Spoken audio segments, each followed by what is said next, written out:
Hey guys, tonight we're stepping through a pair of glass doors into a world that hummed with light and music and the smell of warm cinnamon. A place where an entire afternoon could disappear without you ever once glancing at the time. We're talking about the American shopping mall at the height of the 1980s, back when it was not simply a place to shop but a place to be. A whole indoor town gathered under one enormous roof, glowing softly against the dark of the parking lot outside. Before we settle in, I want to thank the listener who suggested this one. You sent it in so kindly, and honestly, it is suggestions like yours that shape everything this little channel becomes. I read every one, and they mean more than you know. If you find something here worth keeping, you are always welcome to like the video, or subscribe, or leave a comment telling me where you are listening from tonight. There is no pressure at all, only if it feels right. And if you would rather drift off to these stories somewhere other than here, the channel is now on Spotify as well, with a link waiting quietly in the description whenever you want it. Now go ahead and get comfortable. Dim the lights until the room turns soft and golden. Switch on a fan if you like that gentle wash of white noise. Pull the blanket up, find the cool side of the pillow, and let your shoulders come down from wherever they have been holding all day. Because there are things about that world worth wondering over. What did it feel like to walk in from a cold parking lot and have that warm, perfumed air wrap all the way around you at once? What did the food court actually sound like on a Saturday afternoon? All those trays and voices and far-off arcade bells folding together into one soft roar. What did it mean, back then, to tell a friend you would meet them by the fountain and simply trust that somehow you would find each other? What did a teenager do with a whole free evening and a few folded dollars in their pocket? Let those questions settle for a moment. Let them soften. And just like that, it is 1984. The doors sigh open in front of you. Somewhere a fountain is running. Somewhere a song you half remember is drifting down from the ceiling. And the whole bright afternoon is still ahead of you. Let's start outside, in the parking lot, in the last blue minutes before you go in. The lot stretches out enormous and half in shadow, the tall lamps flickering awake one by one with a faint electric buzz. You parked far out because it is Saturday and the good spots vanished hours ago, and now you cross that wide field of cars with your collar up against the cool evening air. Somewhere an engine turns over, a cart rattles past on its own. And ahead of you, low and long against the darkening sky, the mall glows like something warm left on for you, its entrance throwing a wide yellow welcome across the pavement. You walk toward those lit doors the way anyone walks toward light in the dark, quietly certain that something good is waiting inside. The air out here has that particular end-of-day chill, the kind that slips down your collar and makes you walk a little faster without quite deciding to. You pass row after row of parked cars, their hoods still ticking faintly with the day's heat, their windshields catching the amber of the lamps overhead. A station wagon sits with its tailgate open, a family loading bags into the back, the children droopy and quiet now, worn soft by a long afternoon. Somewhere across the lot a car alarm chirps once and falls silent. Your own footsteps sound clear and close against the pavement, and you find yourself counting the lamp poles as you go, the way you used to count something as a child just to give the walk a shape. There is a whole life to this parking lot, if you slow down to notice it. Shopping carts have drifted into little herds against the concrete islands. A stray receipt tumbles end over end and catches against a tyre. Off toward the road, the great illuminated sign of the mall stands tall on its pole, its letters glowing steady against the deepening sky, a beacon you could see from half a mile off as you drove in. You remember spotting it from the highway, that soft electric promise rising up over the rooftops, and how something in your chest lifted a little at the sight of it, the way it always did. Overhead, the sky has gone that deep bruised blue it turns just before true dark, and the first faint stars are trying to show themselves above the glow of the lot. The lamps have all come fully awake now, humming their thin electric hum, casting everything in that flat orange light that makes the cars look like they are underwater. Your breath shows faintly in front of you. You tuck your hands into your pockets, and still the doors ahead grow brighter and nearer with every step, the warm yellow of them spilling out across the pavement, the glass throwing back a wobbling reflection of you as you approach. A couple passes you going the other way, heading out to their car, their arms full of bags, talking low and easy about nothing in particular. They do not look at you, and you do not look at them, but there is a kind of gentle current between everyone out here in the dark, all of you moving between the light and the cold, all of you carrying a little of the day home. You hear a mother somewhere behind you calling a child to hurry along. You hear the distant whoosh of traffic out on the boulevard, and under all of it, faint but unmistakable now, the first thread of music drifting out through the doors each time they open, a soft and tinny promise of the warmth inside. The pavement changes underfoot as you reach the walkway, the rough asphalt giving way to smooth, pale concrete, swept clean, edged with those low planters where a few tired shrubs have been coaxed to grow. There is a bench here where an old man sits waiting, hat low, a folded newspaper on his knee, watching the lot with the patience of someone who has all the time in the world and is content to spend it this way. You give him a small nod, he gives you one back, and it strikes you, in passing, how much quiet company there is in a place like this, how many small lives are gathered here at the edge of the evening without ever quite touching. The doors are close now, close enough that you can feel the change in the air already. That first faint breath of warmth leaking out to meet you.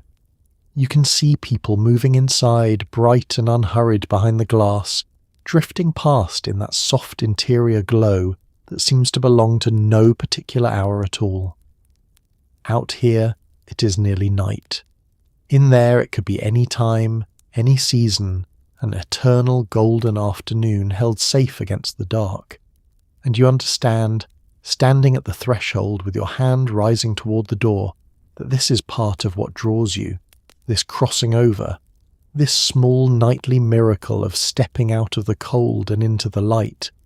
You reach the door, it swings open before you, or you push it, it hardly matters which. And for just a moment you pause there, half in and half out, one foot in the chill of the parking lot and one in the warmth beyond, savouring the very edge of it. It is a small thing, this pausing, but some pleasures are worth slowing down for. And this, the arriving, was always one of them. Now you step through the doors, and the whole world changes in a single breath. The cold falls away behind you, and in its place comes a wave of warm air thick with a dozen smells at once. Roasting cinnamon and fresh popcorn, new clothing and cologne, the faint sweetness of the candy shop somewhere down the way. It is the particular perfume of the indoors made vast, a scent no single store could ever make alone. The light is different here too, soft and shadowless and everywhere at once, falling from high above through great panels of frosted glass. You slow your step without meaning to. Your body understands before your mind quite does that time works differently in this place, and that you are in no hurry at all. The doors swing shut behind you and seal the evening away, and just like that the chill on your skin begins to fade. You feel it leave you slowly, the warmth working its way in, loosening your shoulders, softening the set of your jaw. You unbutton your collar. You let your hands come out of your pockets. There is a kind of physical relief in it, in crossing from the harsh open air into this held and gentle temperature. A warmth so even and constant it seems less like heating than like a season all its own, a permanent mild spring that no calendar could touch. The sound reaches you next, arriving all at once now that the doors have closed on the traffic outside. It is a great soft blend of everything. Footsteps on tile, voices layered over voices, the far-off rush of the fountain, the tinny thread of music drifting down from somewhere overhead. No single sound stands out. They fold together instead into one warm, continuous murmur, the sound of many people being pleasantly, unhurriedly alive in the same enormous room. It is a comfortable sound, the sound of company without demand, and it settles over you like a hand on the shoulder. You take a few slow steps forward onto the polished tile, and the whole long arcade opens out ahead of you.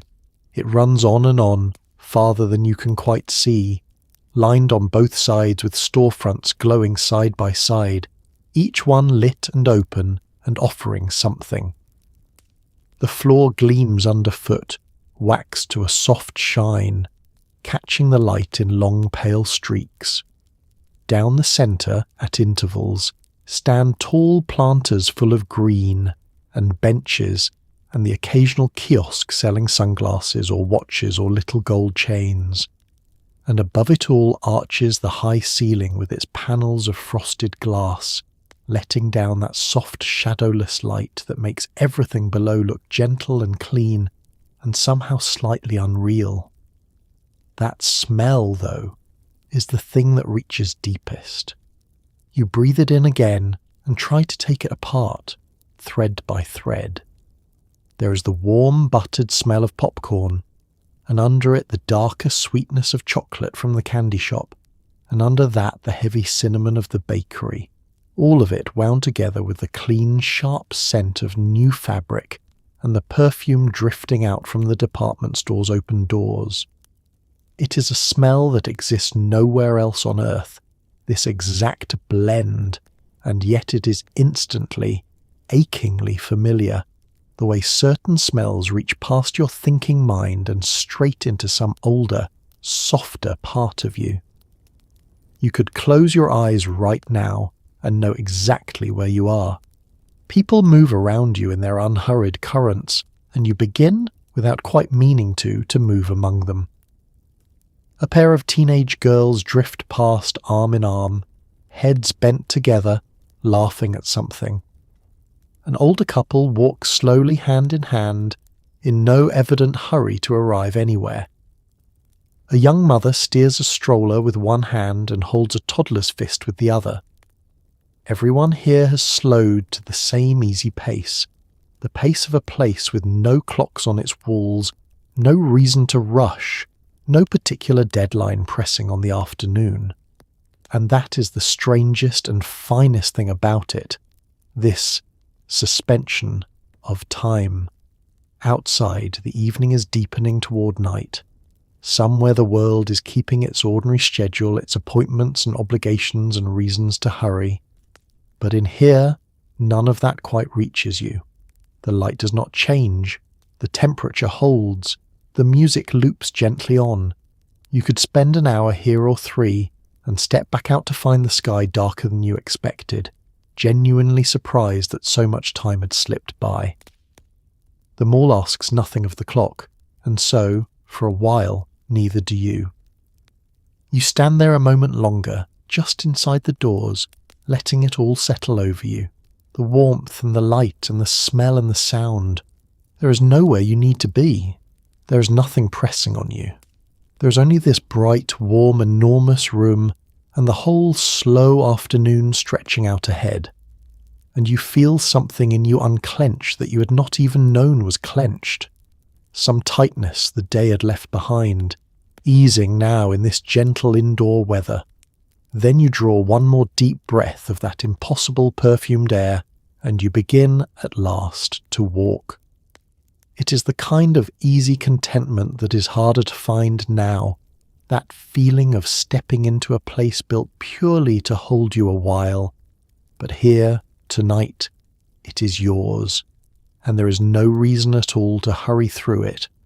Follow the wide walkway toward the middle of it all, and you will find the fountain. Every mall worth the name had one. set right in the heart of the centre court where the two long corridors crossed, and yours is no exception.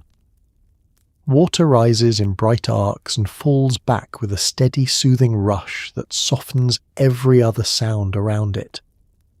Down beneath the surface, the tiled floor glimmers with coins, pennies and dimes and the occasional hopeful quarter, each one dropped by someone who paused here to make a wish. Families rest on the wide tiled rim. Children lean over, transfixed, and the whole space seems to gather itself around that gentle falling water, the way a room gathers around a fire. You come to the edge of it and stand a while, and the sound of the water works on you the way running water always does, softening everything, drawing the tension out through the soles of your feet. The jets rise up in their steady arcs, catching the light at their peaks, breaking into a fine mist that you can just feel on your face if you stand close enough. Below, the pool is lit from beneath, glowing a pale blue-green, and the surface shivers and dances with the constant falling of the water. It is cool here and clean, and a little bit magic, this bright wet heart at the centre of all that warmth. The coins are the thing the children love, and you understand why.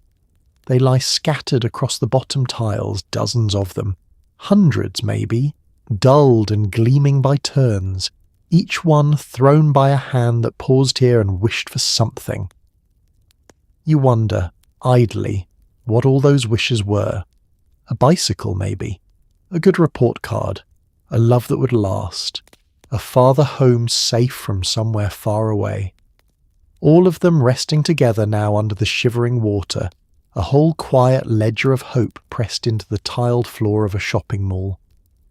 Around the wide rim, people have settled the way people always settle near water. An old man sits with his hat in his lap and his eyes half closed, letting the sound wash over him. A pair of shoppers rest their bags at their feet and talk quietly, glad of the excuse to sit. A young mother holds her small son up by the waist so he can lean out over the edge, and he stares down into the glowing pool with his whole face open, utterly lost in it, until she gives him a coin from her purse and folds his little fingers around it. He throws it with both hands. It hardly clears the rim, but it lands with a small bright splash all the same, and he laughs, delighted, and turns to see if you saw. You did. You smile back at him, and his mother smiles too, and for a moment the three of you are joined in the small ceremony of it, this ancient and childish and lovely thing, the wishing on water. It costs a penny. It changes nothing. And yet everyone does it sooner or later, leaning out over the bright pool to send some small private hope down into the glimmering dark. There is something in us that needs to, it seems, something that has always needed to, long before there were malls to hold the fountains. The centre court opens out grandly around the water, the two long arcades meeting here in a wide, bright crossing beneath the highest reach of the glass ceiling. From where you stand, you can look down all four wings at once, each one glowing and busy, each one leading off toward its own anchor store, its own promise. The escalators rise and fall along one side, the benches sit in their patient rows, and the fountain holds the centre of it all, the way a town square holds a town, the place where all the paths cross and where, sooner or later, everyone passes through. That was its truest purpose, maybe, more than the wishing or the beauty of it. It was where you told your friends to meet you. Meet me by the fountain, you would say, and that was enough. No time exact, no plan beyond that. Just the shared certainty that this was the centre, that this was where lost people were found. And so you would come here and wait, watching the water and the coins and the passing crowds, and sooner or later a familiar face would appear across the court and lift a hand, and the afternoon would truly begin. You linger a little longer than you meant to. The water rises and falls, endlessly patient, endlessly the same. The mist drifts, the coins gleam. Somewhere a child laughs, and somewhere the music plays on overhead, and the whole vast warm room turns slowly around this one cool, glimmering point at its heart.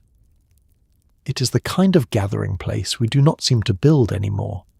This open middle with nothing to sell you. A place made simply to be near, to sit beside, to meet at. And so you stand a moment more in no hurry, letting the sound of the falling water hold you the way it has held everyone who ever paused here. Then, softly, you reach into your pocket and you find a coin of your own. Step onto the escalator now and let it carry you.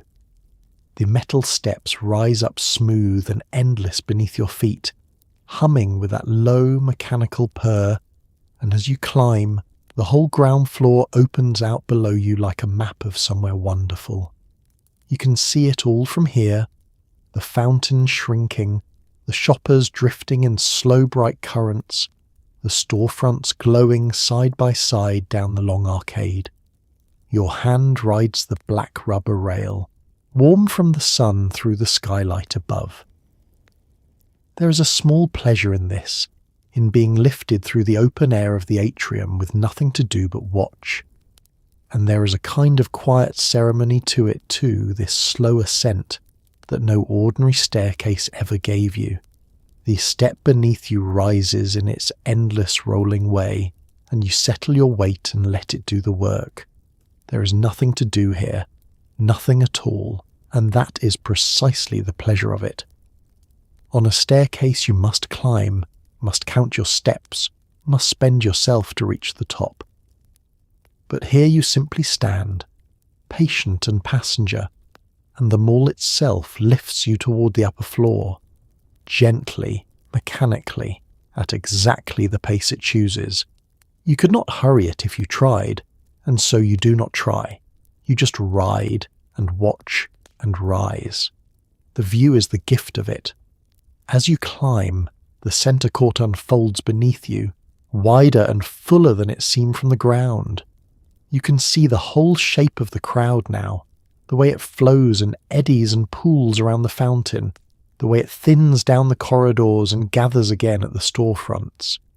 From up here, the shoppers look almost like weather, like slow, bright currents moving under the glass, and there is something soothing in watching them from this small remove, all those separate lives drifting past one another, none of them aware of you watching from the moving stair.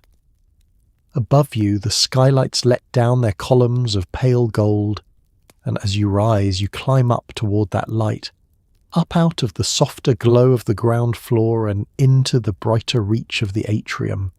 You can feel the sun on the back of your hand where it rests on the warm rubber rail, real sun, come down through the great panels of glass, and it is a strange and lovely thing to feel real daylight on your skin in the middle of all this manufactured indoors. For a moment, riding up into it, you're neither quite inside nor out, suspended in the bright open air between the floors. Across the way, the down escalator carries its own slow river of people back toward the ground, and you pass them going the opposite direction, close enough almost to touch. A woman balancing 2 shopping bags, a teenager with headphones and a faraway look, a small girl riding backward against her mother's legs, watching the floor rise away from her with grey fascination. You meet a few eyes in passing and look away again, that brief soft courtesy of strangers, 2 rivers flowing past each other in the open air, each face there and then gone. The purr of the machinery hums up through your feet, steady and low, the sound of the whole apparatus doing its patient work. You watch the steel steps ahead of you fold up out of the floor below and lay themselves flat, one after another, endlessly, and there is a quiet hypnotism in it, in the smooth mechanical certainty of the thing. As a child you were half afraid of it, of the place at the top where the steps slid away into the comb of the floor, and you would take a small nervous hop to be sure. Perhaps some part of you still does, even now. Near the top, the whole upper floor swings into view, its own long arcade of storefronts, its own bright promise, waiting to be walked. The stores up here are a little different, sometimes a little more particular, the shops you climbed specially to reach, and there is a satisfaction in arriving at them this way, borne up smoothly to a second world stacked atop the first, a whole other floor of the afternoon still ahead of you. The step levels out beneath you, the comb of the floor slides up to meet it, and you step off lightly onto the solid ground of the upper level, that small necessary hop landing you neatly clear. Behind you the escalator hums on, empty for a moment, then bearing up the next slow passenger. You pause and look back over the rail, down at the whole bright ground floor you have just left, the fountain small and glimmering below, the crowd still drifting, the light still falling. It is a simple thing, an escalator, and we ride them still without a thought. But there was a small grace to it once, this being lifted gently through the open air of a great glass room, and you feel it now standing at the top looking down. Then you turn, and you set off along the upper arcade into the light. Let's step now into the great anchor store at the end of the wing, a Sears perhaps, or a J.C. Penney, or a Montgomery Ward. Passing through its wide entrance feels less like entering a shop than crossing into a country of its own, so large it seems to have its own weather. The floors go soft and carpeted underfoot. The lighting warms. Whole rooms of furniture wait fully arranged. Sofas and lamps and beds made up as though a family might walk in and simply move their lives inside. There are aisles of tools, racks of clothing that stretch out of sight, a smell of new fabric and floor polish and faint machine oil. You could wander here for an hour and never once find the far wall. There is no threshold marked, no clear line where the mall ends and the store begins, only a widening, a softening, the tile giving way to carpet, the open corridor opening into something vast and enclosed and entirely its own. The sound changes first. The murmur of the arcade falls away behind you, muffled by all that carpet and all those hanging clothes, and in its place comes a deeper hush, the quiet of a great indoor space that swallows sound. Your footsteps go silent. Your voice, if you spoke, would come out softer than you meant. You drift first through the ground floor, past the islands of cosmetics and the glass cases of watches and jewellery, and out into the wide sea of the clothing floor. The racks stand in their long, neat rows, so many of them that they seem to run on forever, and between them the aisles curve away out of sight. Everything is arranged, sorted, hung just so, sleeve to sleeve, size beside size, and there is a strange, restful order to it, a sense of a world that has been thoroughly tended. The clothes rustle faintly as you pass. The tags whisper against one another. A saleswoman refolds a stack of sweaters with slow, practiced hands and does not look up. Deeper in, you come to the furniture floor, and here the store shows its full, strange magic. Whole rooms have been built and furnished and left standing. A living room complete with sofa and armchairs and a lamp burning warmly on the end table. A dining set with its chairs pushed in. A bedroom made up with the covers turned down as though someone had only just risen. You could walk right in and sit down. You could lie back on that bed and close your eyes. It is a house with no walls, a home no one lives in, dozens of little stage sets of a life you might imagine for yourself, and there is something tender, a little dreamlike about wandering among them, trying each one on in your mind. The smell here is its own thing, layered and particular, the clean smell of new fabric and the wax of polished wood, and threading through it, faint but unmistakable, the sharper tang of machine oil drifting over from the tool department. You follow it, and the world changes again. Now you're among the pegboard walls hung with wrenches and hammers, The rows of red toolboxes, the lawnmowers lined up gleaming, the whole serious masculine world of the hardware floor. A man stands turning a power drill over in his hands, testing its weight, and a clerk in a name tag talks him gently through the features, and neither of them is in any hurry at all. That was the wonder of the anchor store, that it held all of it, everything, under one enormous roof. Clothing and furniture, tools and appliances, toys and jewellery and bedding and shoes, the catalogue counter where you could order the things too large to stock, the whole apparatus of an entire life for sale in one place. You did not visit a department store for a single thing. You visited it the way you might visit a small town, wandering its neighbourhoods, passing from one district to another, discovering as you went. You take an elevator, or the store's own escalator up to the higher floors, and find still more of it, more rooms, more aisles, more departments unfolding one into the next. The appliances hum quietly on their display floor, white and gleaming, refrigerators standing open and empty and cold. The bedding department rises in soft towers of pillows and folded quilts, and everywhere the light stays warm and even, and the carpet stays soft, and the far walls stay hidden behind the endless orderly rows. There were clocks somewhere surely, but you never saw them, and you never thought to look. Time worked no better in here than it did out in the arcade, perhaps worse. You could wander into a department store meaning to buy a single pair of socks, and surface an hour later 3 floors up, holding something you had never known you wanted, genuinely unsure how so much of the afternoon had gone. We have not quite lost these places, but we have lost the feeling of them, the sense of a single store as a whole country to explore. And so you let yourself wander a while longer, in no hurry to find any far wall, content simply to move through room after room of this borrowed and beautiful abundance, a small traveller in a country made entirely of things. Come toward the front of the department store now, where the cosmetics counter waits under its own bright halo of light.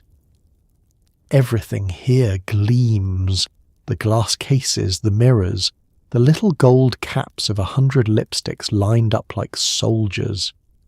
The air is dense with perfume, layer upon layer of it, roses and musk and something powdery and expensive you cannot name.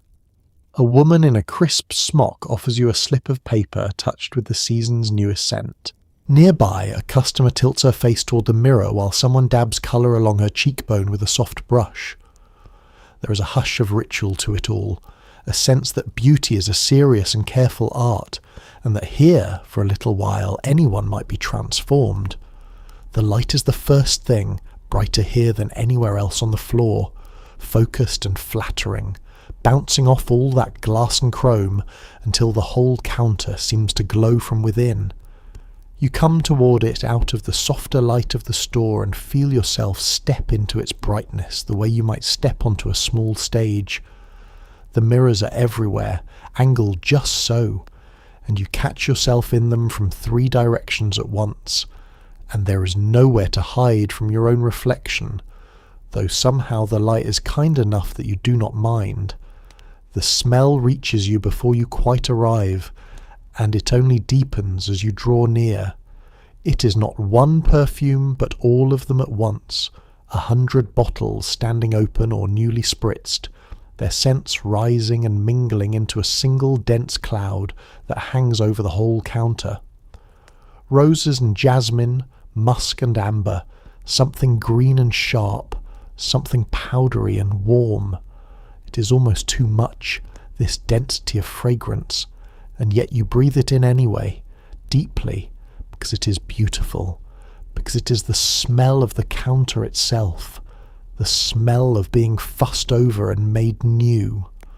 The lipsticks catch your eye, rows and rows of them under the glass, each one standing upright in its case with its little gold cap, arranged by shade from the palest pinks through the deep, bold reds. They have names printed on tiny labels, names that promise things, and you find yourself reading them the way you might read poetry, half smiling. There's a whole language here, a whole art of naming, and the women behind the counter know it fluently, know which shade suits which skin, which scent for evening and which for day, dispensing it all with the quiet authority of experts. You watch one of them at work, the woman in the crisp white smock, as she seats a customer on the little padded stool and tilts her chin toward the light. She works with real care, real attention, dabbing and blending, stepping back to consider, leaning in again. She holds up a mirror. The customer turns her face this way and that, studying the small transformation, and something passes over her expression, a softening, a lift, the private pleasure of seeing herself made a little more than she was. It is a tender thing to witness this, and you look away, out of courtesy, but you have already seen it. That was the promise of the counter, and it was a real one. You came here tired, plain, ordinary, worn down by the week, and you left a little brighter, a little bolder, carrying a small heavy bag with a bottle or a tube or a compact inside, and the memory of having been attended to, having been made for 20 careful minutes, the whole focus of someone's practised hands. It was not vanity exactly, or not only that, it was a kind of small repair, a way of tending to yourself in a world that rarely paused to do it for you. The saleswoman turns to you now and offers you a slip of paper, a narrow white strip touched at one end with the season's newest scent.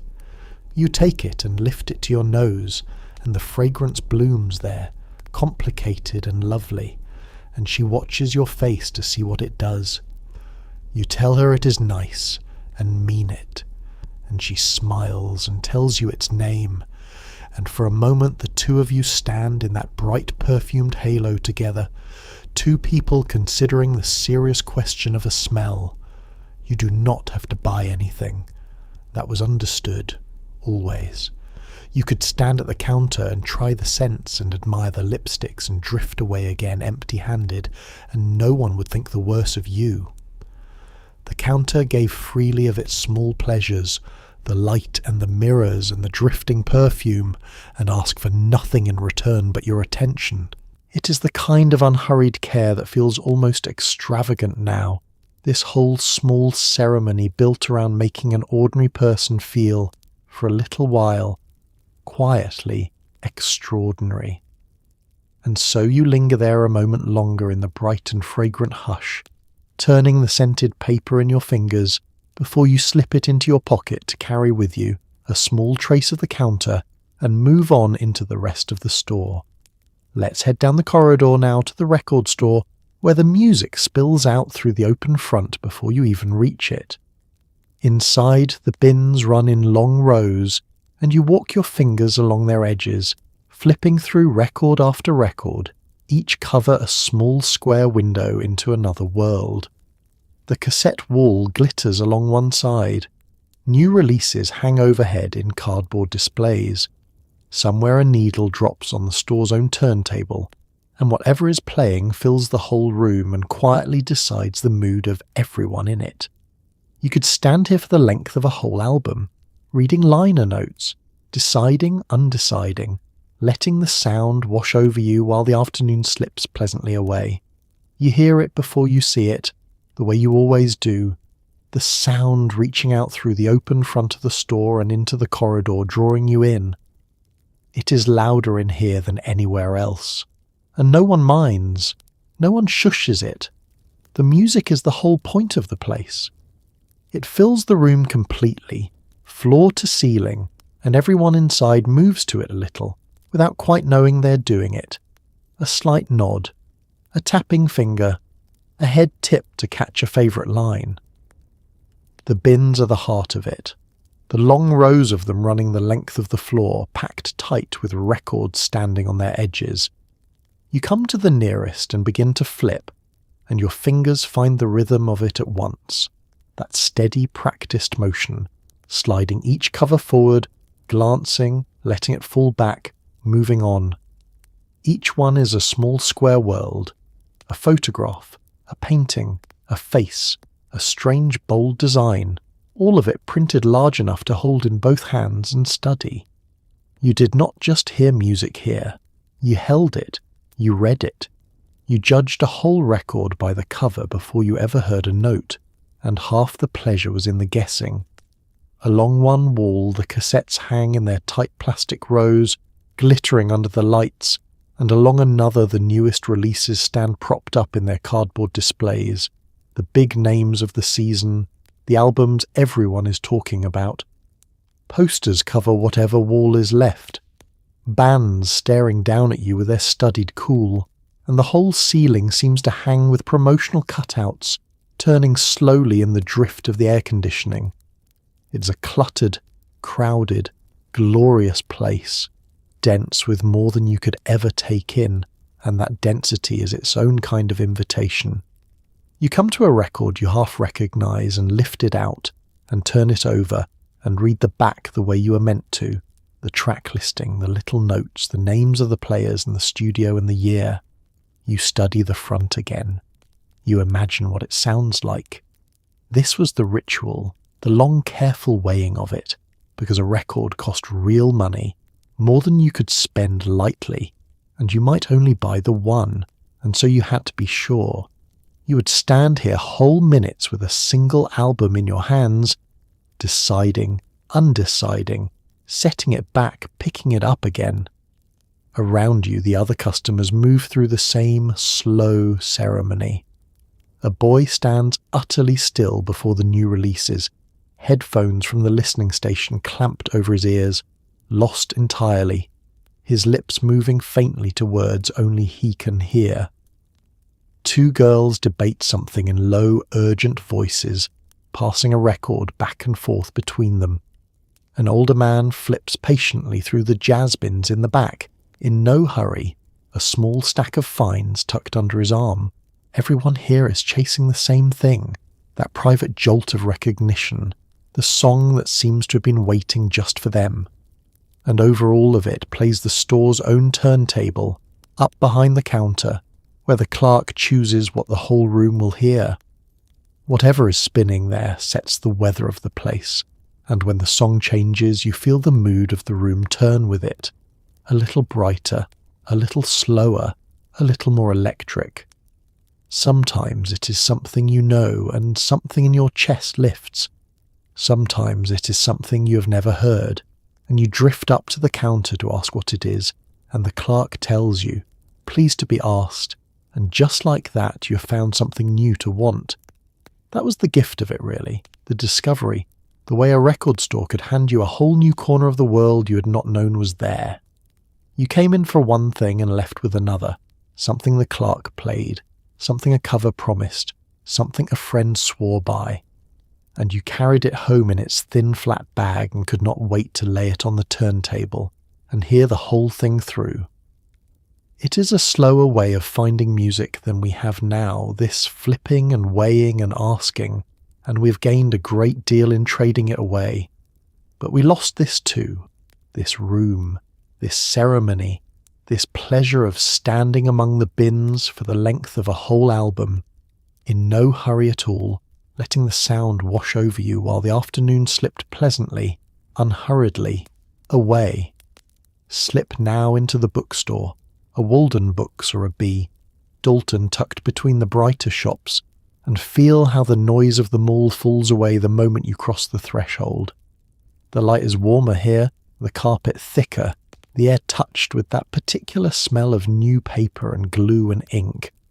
Books rise in tidy walls on every side, their spines a quiet rainbow. People move slowly here, heads tilted to read the titles, and when someone lifts a book down they open it with a soft creak and simply stand there, lost. It is a small pocket of stillness in the middle of everything, a place where no one hurries you, where you're welcome to stay as long as the story holds you.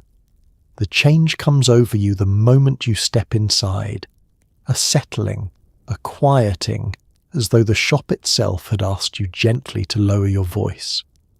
The great soft roar of the arcade thins to a murmur and then to almost nothing, absorbed by all that paper and all that carpet and the low warm hush of the place. Your shoulders come down, your breathing slows. You'd not known you were carrying the noise until you set it down here at the door.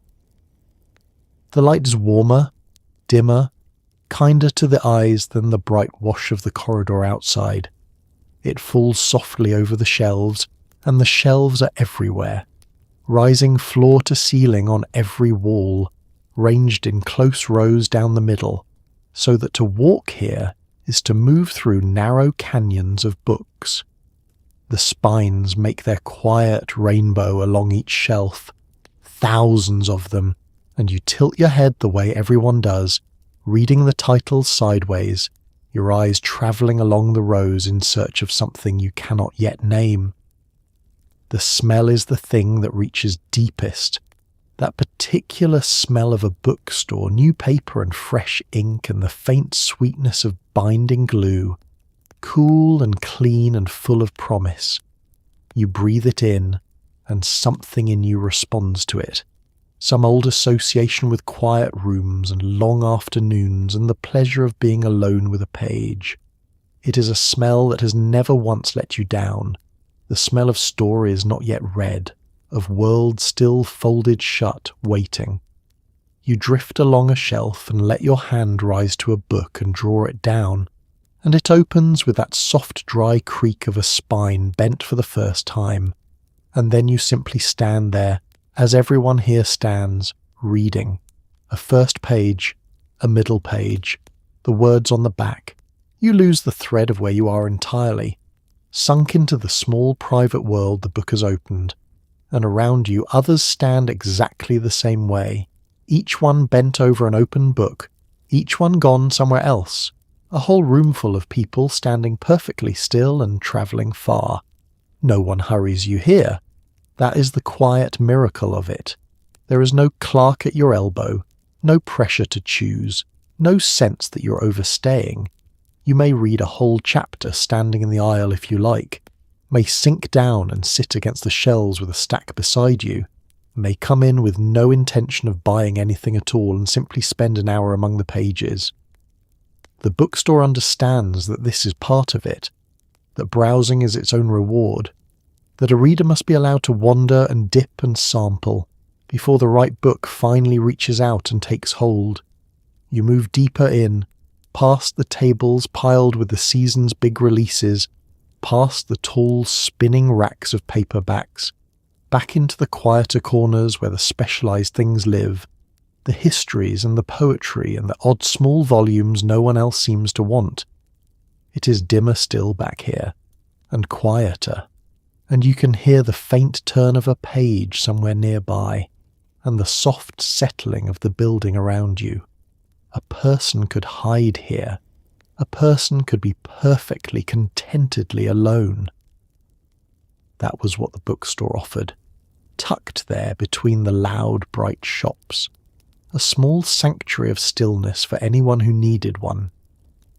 When the mall grew to be too much, too loud, too crowded, too fast, you could step in through this doorway and find the whole clamour fall away, and stand a while in the warm, dim quiet with a book open in your hands, restored.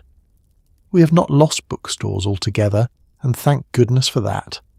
But this particular kind, small and warm and folded into the middle of everything, a pocket of hush inside all that noise, has grown rarer than it was.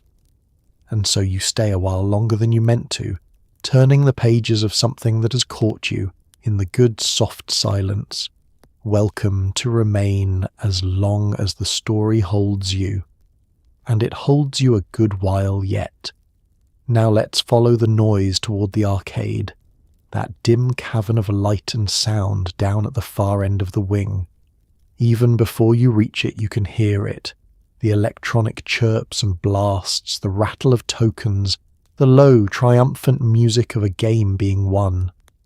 Inside, the room is dark and close, lit only by the glowing screens standing shoulder to shoulder, their colours flickering across the faces of the kids bent over them. Quarters clink into slots. Joysticks knock against their stops. Someone groans, someone cheers, and the whole place pulses with a bright, restless energy. You stand in the doorway for a moment, watching those screens flash in the dark, and feel the pull of it, the promise that with one more token, you might just beat the machine. It is the opposite of the bookstore in every way, and you feel the change hit you all at once as you approach, the quiet giving way to clamour, the warm dim hush replaced by this electric, jangling, joyful din.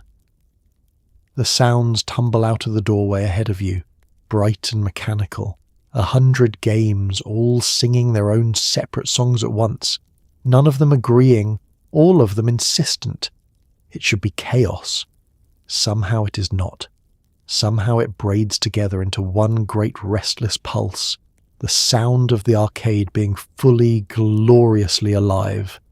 You step inside and the darkness closes around you, cool and close after the bright corridor. The only real light comes from the machines themselves, the screens glowing in the dark, throwing their shifting colours up onto the ceiling and across the faces of the players, so that everyone here seems lit from below, faintly ghostly, faintly grand. The cabinets stand shoulder to shoulder in their long rows, tall and dark and humming, each one crowned with its own bright marquee, each one a small doorway into some other flickering world. The players are what hold you, though, more than the games. They stand bent over the controls, utterly absorbed, their whole bodies leaning into it, hips shifting, shoulders hunched, faces lit and taut with concentration. A boy works the joystick with quick, fierce jabs, his jaw set, gone completely into the screen.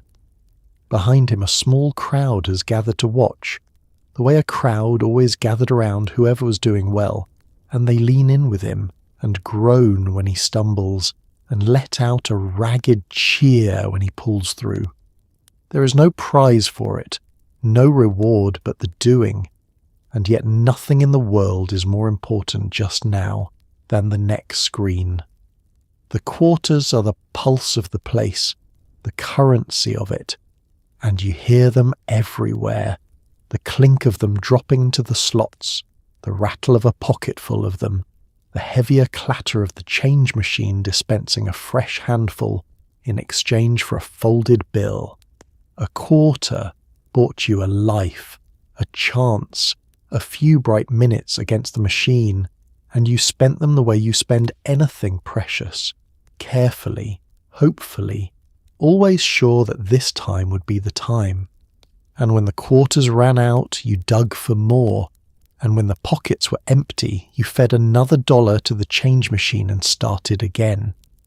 You drift down the rows, watching, and the games call to you from every side.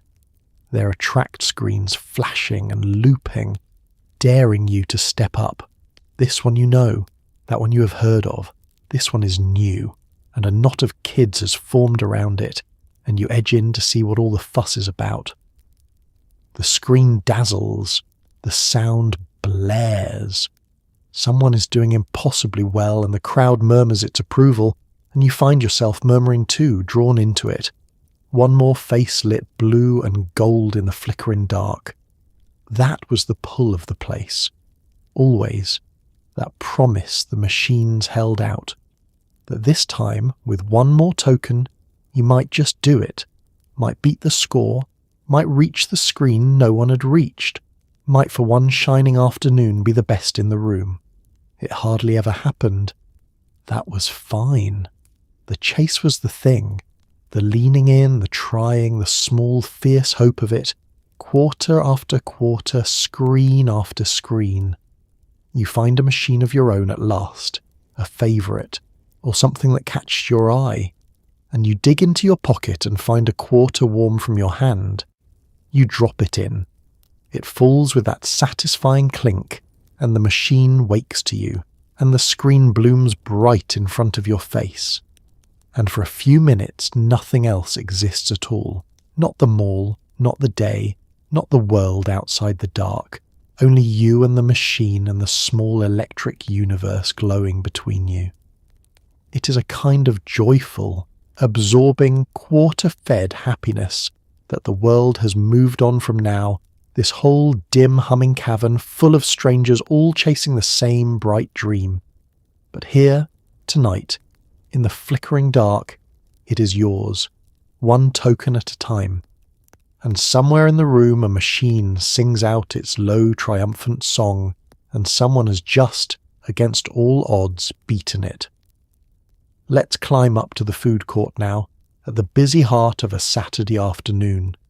It hits you all at once, the sound and the smell together, a great warm roar of voices and trays and sizzling grills folding into one another beneath the high glass ceiling. Every counter along the perimeter offers something different. Pizza and egg rolls and burgers and tacos, each one steaming under its heat lamps, each one calling to you in a slightly different language of hunger. You carry your tray out into the sea of little tables, searching for an empty one, and when you finally sit, you're surrounded on all sides by families and teenagers and tired shoppers, everyone eating and talking at once, everyone briefly gathered in the same bright room. You come up the last of the escalator and the whole great space opens before you at once, and you have to stop a moment just to take it in. It is enormous, brighter than anywhere else in the mall, lit from above through the highest reach of the glass ceiling so that the daylight pours down over everything. And it is full, gloriously full. Every table it seems already taken, a whole restless sea of people spread out beneath that pouring light, and the sound of them all rises up together into one warm continuous roar. The smell hits you in the same instant, and it is a smell like no restaurant ever made, because it is every restaurant at once. The particular counters ring the whole perimeter, a dozen of them or more, each with its own bright sign and its own cook working behind the glass, and each sends up its own thread of aroma to twist together with the rest. The doughy warmth of pizza, the sizzle and char of burgers on the grill, the frying oil of the egg rolls, the spice of the tacos, the sweet grease of the cinnamon stand off at the edge. It is too much, and it is wonderful, and your stomach answers it at once, though you had not even known you were hungry. You do a slow circuit of the counters, because that is part of it, the deciding, walking the whole ring of them once before you choose. Everything steams under its heat lamps laid out behind the glass, and at each counter someone leans in to order and someone else calls out that an order's ready, and the whole perimeter hums with the small business of feeding people. You could have anything. That was the marvel of it, the whole point.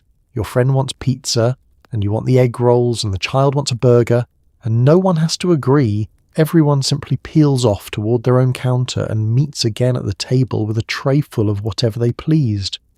You make your choice at last and carry your tray out into the tables, and now comes the real challenge of the Saturday food court, the hunt for a place to sit.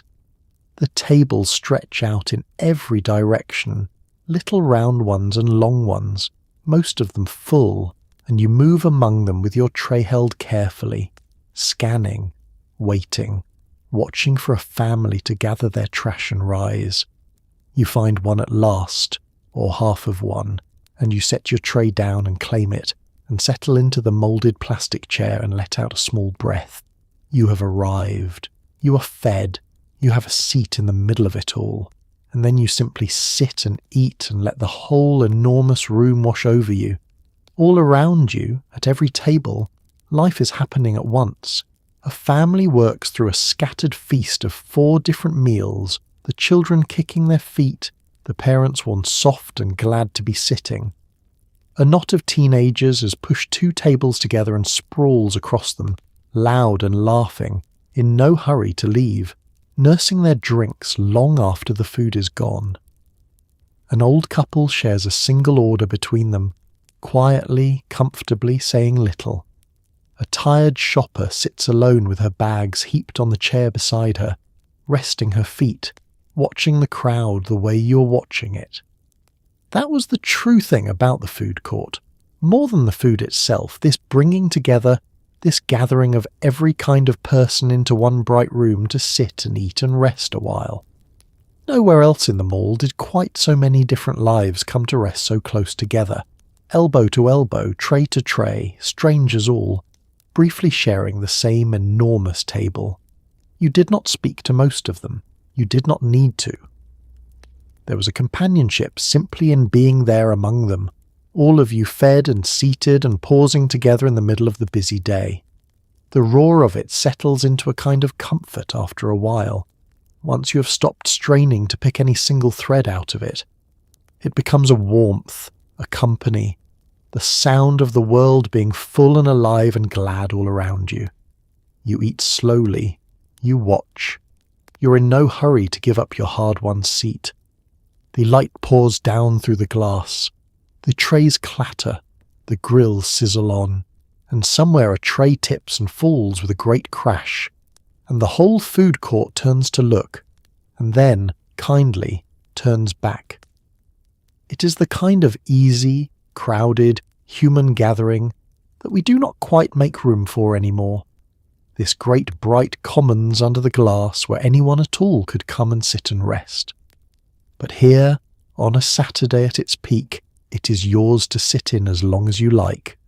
One small seat in the middle of the whole warm, roaring room, briefly and gladly one of the crowd.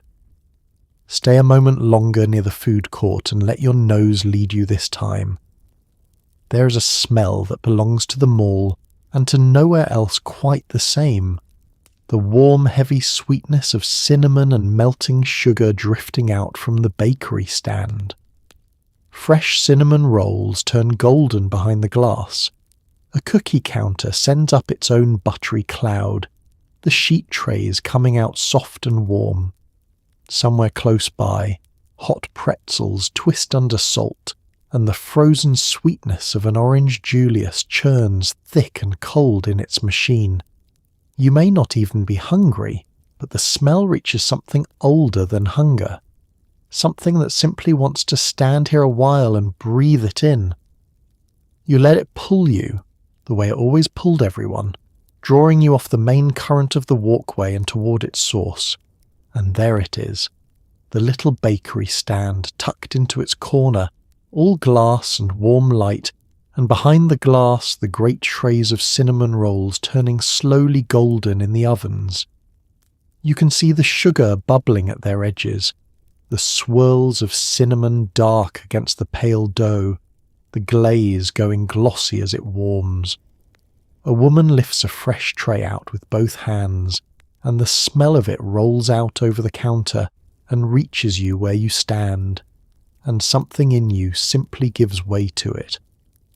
The cookie counter sits close by, and it sends up its own cloud to mingle with the first, that deep, buttery warmth of dough baking, chocolate melting, brown sugar going soft and dark. The cookies come out in wide sheet pans, soft in the middle, the edges just catching, and they're laid out in the case still warm, so warm the glass fogs faintly above them. You watch a child point through that glass with one small certain finger, and the mother nods, and the girl behind the counter lifts a cookie with a square of tissue and hands it down, and the child receives it like treasure. Off to one side, the pretzel stand does its own slow work, the long ropes of dough twisted by hand and dropped into the oven and pulled out golden and glistening, brushed with butter, scattered with coarse salt that catches the light like frost. The smell of them is different, saltier, yeastier, and it threads through the sweetness of the bakery without ever quite blending in, a savoury note running under all that sugar. And somewhere near, the orange Julius machine churns and hums, its frothy orange sweetness turning thick and cold behind the counter, promising something bright and icy against all this oven warmth. It is a strange thing to stand in the middle of so much food and feel no ordinary hunger, and yet to want, powerfully, to stay. Because the smell is not really about hunger at all. It reaches past your stomach and into somewhere deeper and older, some memory you cannot quite place, of kitchens and childhoods and warm afternoons long gone. It is the smell of being small, and being safe and being somewhere good, and so you stand and breathe it in greedily, the way you might breathe the air off the sea, not because you need anything from it, but because it feeds a part of you that ordinary food never reaches. Around you, the whole corner of the mall has organised itself around these smells. People slow as they pass, the way you slowed, their heads turning toward the glass without their quite deciding to. A teenager buys a cinnamon roll and eats it walking, pulling it apart in warm, sticky spirals. A pair of shoppers share a bag of cookies, passing it back and forth. A father lifts his son to see over the counter, and the boy's eyes go wide at all that golden abundance turning behind the glass. Everyone has stopped briefly for the same reason, drawn in by the same warm invisible thread. There was a genius to it, of course, a plainly commercial one. They knew what that smell did to a person, the bakers and the mall alike, knew it reached the part of you that could not say no, and they let it drift out freely across the walkway to catch whoever passed. But knowing that never once made it less lovely. You could see the trick of it and fall for it anyway, gladly, because some pleasures are worth being caught by, and the smell of warm cinnamon and melting sugar on a Saturday afternoon was surely one of them. You buy something in the end, most people did. A warm roll in a paper sleeve, a soft cookie still faintly gluey at its centre, a cold cup of that frothy orange. Or perhaps you buy nothing at all, and simply stand a while longer in the good warm cloud of it, content. Either way, the smell comes with you as you go, clinging to the air around the stand, following you a few steps down the corridor before it finally lets you loose. And it is that smell, of all the mall's 1,000 pleasures, that has stayed with you the longest. The escalators and the fountains have gone, the shops have changed their names, the whole bright world of it has faded. But even now, all these years later, a single breath of warm cinnamon caught somewhere unexpected can undo you entirely, can lift you clean out of your day and set you down here again, small and hungry and happy, standing before the glass while the rolls turn golden and the whole warm afternoon stretches out ahead. It is the kind of memory that lives in the body long after the mind has let it go. And it waits, patient and sweet, for the smallest thing to call it back. Let's wander now toward the toy store, tucked away down a quieter stretch of corridor. You know it before you see it, by the colour spilling out of its doorway. Inside, the shelves climb high and packed to bursting. Board games and action figures and dolls in their bright boxes, bicycles hanging overhead, a whole wall of stuffed animals gazing down with soft glass eyes. The newest thing of the season sits stacked in a great pyramid near the front, the toy every child in the country suddenly, urgently wants. Children move through the aisles in a kind of reverent trance, reaching, pointing, pleading softly with their parents. And even now, even as you are, you feel that old flicker of wanting, that childhood certainty that happiness was only ever one toy away. The colour reaches you first, spilling out through the wide doorway and across the corridor, a riot of it, red and yellow and blue so bright it seems almost a hum. You cannot help but turn toward it. No one could, and as you draw near, the doorway resolves into a cave of wonders, packed floor to ceiling, so full it seems the shelves might burst. There is more here than the eye can take in at once, and that is the whole point. That overflowing abundance, that sense that anything a child could dream of must surely be somewhere on these crowded shelves. You step inside and the aisles close around you, narrow and tall and stacked with treasure.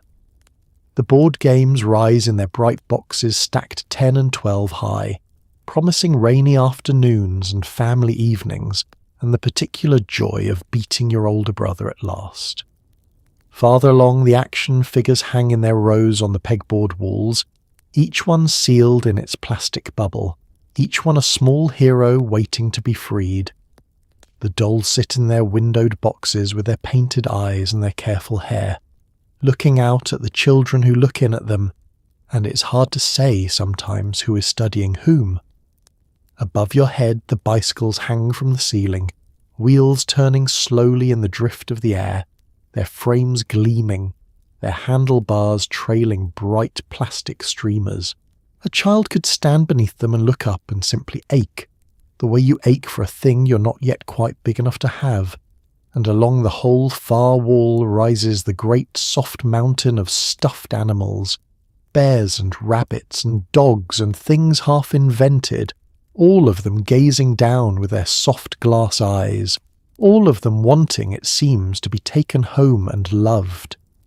But it is the pyramid near the front that commands the room, the great stacked display of the season's one urgent toy, the thing every child in the country has suddenly and all at once decided they cannot live without.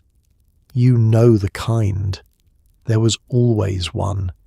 The toy from the commercials, the toy the other children had, the toy that would run out before the season was through and send parents driving from store to store in a quiet desperation. It sits there now in its towering stack, gleaming, plentiful for the moment, and the children orbit it like small planets, drawn helpless into its pull. Watch them move through the aisles, the children, and you'll see something almost holy in it, a kind of reverence, a trance. They walk slowly, their eyes wide, their hands rising to touch, and then falling back. They point without speaking. They lift a box down and hold it, and simply gaze at it, lost, as though it were not a toy at all but a doorway into some brighter and more perfect life. And then comes the pleading, soft and urgent, the tug at a sleeve, the whispered wanting, the small careful campaign of a child who has fallen in love and cannot yet pay for it themselves. The parents move behind them, patient and weary and fond, doing the quiet arithmetic that parents do, the sums of what can be spared and what cannot, the birthdays and the Christmases still ahead. Sometimes the answer is yes, and a child's whole face transforms, lit from within, carrying the precious box to the register as though it might break. And sometimes the answer is not today, gently, and the child sets the box back on the shelf with a longing so pure it could break your heart, and takes the offered hand and goes. You did both, in your time. You were both of these children. You know the exact shape of that wanting, the way it filled your whole small chest to bursting, the certainty, absolute and total, that if only you could have this one thing, everything would be perfect and complete. It was never quite true, of course. The toy always came home eventually and delighted you, and then in time joined all the others in the box beneath the bed. But the wanting itself, oh, the wanting was real and pure and somehow wonderful even in its ache. And here is the strange thing, the tender thing. Standing here now, grown, with money in your pocket and no real need of anything on these shelves, you feel it still. That old flicker, that childhood certainty. Your eyes catch on something, and for just a moment the years fall away, and you are small again, and wanting with your whole heart, sure beyond all doubt that happiness was only ever one toy away. It is a feeling the world eventually teaches you to set down, and perhaps that is a kind of growing up, and perhaps it is a kind of loss. But here, in the bright and crowded cave of the toy store among the reaching children and the hanging bicycles and the soft-eyed bears, it comes back to you whole, that lovely, foolish wanting, and you let it. You let it stay a while. It is good to remember how it felt, to want a thing so simply, and to believe, if only for a moment, that having it might be enough. Come stand for a moment at the window of the pet store, where a small crowd has always gathered. Behind the glass, in a bed of clean, shredded paper, a litter of puppies tumbles and yawns and climbs over one another in a sleepy heap. A child presses both palms flat to the window. A puppy presses back. Inside, the air's close and warm and full of small sounds, the chirp of birds, the bubbling of the fish tanks glowing along the wall, the rustle of little creatures in their cages. It is a tender, complicated corner of the mall, this one, sweet and a little sad all at once, and hardly anyone can pass it by without slowing down to look. The crowd is always there, that's the first thing. A little knot of people gathered at the glass, more than at any storefront nearby, drawn by the oldest pull there is, the pull of small living things. You join them without deciding to, the way you always did, edging in for a look, and there behind the window is the reason for it all. The puppies, a whole tumbling litter of them, ears too big for their heads, paws too big for their legs, climbing over one another in a heap of soft fur and boundless clumsy energy, until one by one they tire and collapse into sleep. You watch them the way everyone watches them, helplessly, your whole face softening. One of them yawns enormously, a pink tongue curling, and settles its chin on the flank of another. One stumbles over to the glass and paws at it, gazing out with those dark liquid eyes, and beside you a child presses both small palms flat against the window, and the puppy presses its nose to the other side, and for a moment the two of them regard each other through the glass with a pure and total attention, and something in the whole watching crowd goes quiet and tender. Inside, the shop is close and warm and full of small sounds, a whole living orchestra of them. The birds chatter and chirp from their cages near the back, flashes of yellow and green and blue, and now and then one lets out a sharp, bright whistle that cuts through everything. Along one wall the fish tanks glow, ranked one above another, their soft blue light spilling out into the dim, and the water bubbles endlessly, and inside the fish drift and turn in their slow, bright shoals. And under it all runs the constant small rustle of bedding, of little feet, of countless tiny creatures moving in their countless little enclosures. There is a smell to it too, warm and animal and not entirely pleasant, cedar shavings and feathers and fur and the particular closeness of many small lives kept in one warm room.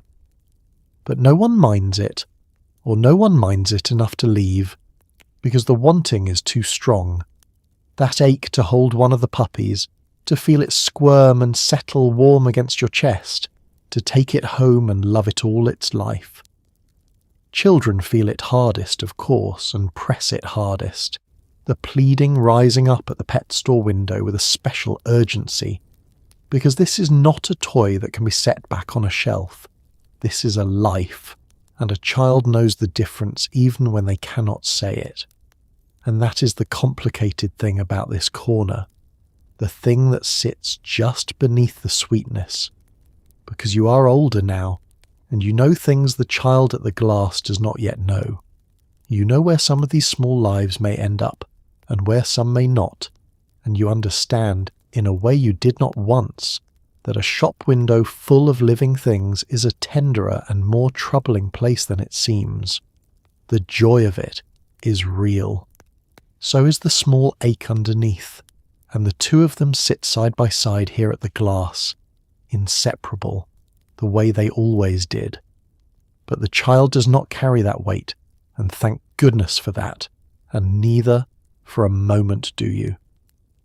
For a moment you simply stand at the window with the rest of the small crowd and watch the puppies tumble and sleep and paw at the glass, and let yourself be delighted, plainly and simply, the way delight was meant to be.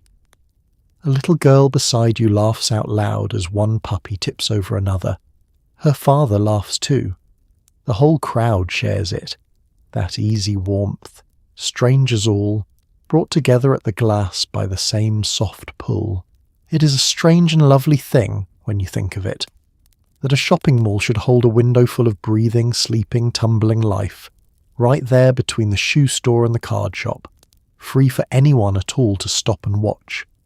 You did not have to buy a thing. You did not have to want a thing. You could simply stand at the glass a while and be reminded, in the middle of all that commerce and concrete, that the world was full of small, warm, living creatures, and that the sight of them could still gather a crowd and soften a whole room full of hurrying strangers into stillness. Eventually the crowd thins, and you move on because you must, because the afternoon is passing. But you go slowly, and you look back once, and the child is still there with her palms against the glass, and a puppy is still there on the other side, the two of them lost in each other, holding the whole tender, complicated moment between them. It is a corner of the mall that no one could quite walk past and no one quite wanted to, and so, like everyone, you slowed. Like everyone, you looked, and like everyone, you carried a little of it away. Let's duck now into the odd little shop that every mall seemed to have, the one glowing purple and strange down near the far corridor. This is the gift shop of the unusual, crowded with lava lamps and gag toys, blacklight posters and novelty mugs, and 100 other things that seem to exist purely to make a teenager laugh. Everything here is louder, cheekier, faintly forbidden. Toward the back, past a doorway, the merchandise turns more grown-up, and there is a small thrill in even glancing that way, in feeling for a moment older than you are. It is the shop your parents raised an eyebrow at, the shop you and your friends dared each other into, and it holds a particular mischievous magic all its own. You feel it before you're even inside that this shop is different, that the rules relax the moment you cross its threshold. The light is dimmer and stranger, tinted somehow, and the music is a little louder and a little wilder than out in the corridor, and the whole place has an air of gleeful mischief about it, as though it were getting away with something and knew it. You step in, and the ordinary bright order of the mall falls away behind you, and you're somewhere altogether cheekier. The lava lamps are the heart of it, always, a whole glowing wall of them, and you go to them first the way everyone does. They stand in their ranks, tall and slow and hypnotic, the coloured wax rising and falling inside the warm glass in great lazy blobs, red and blue and green and gold, breaking apart and drifting back together, endlessly, mesmerisingly. You could watch them for an hour.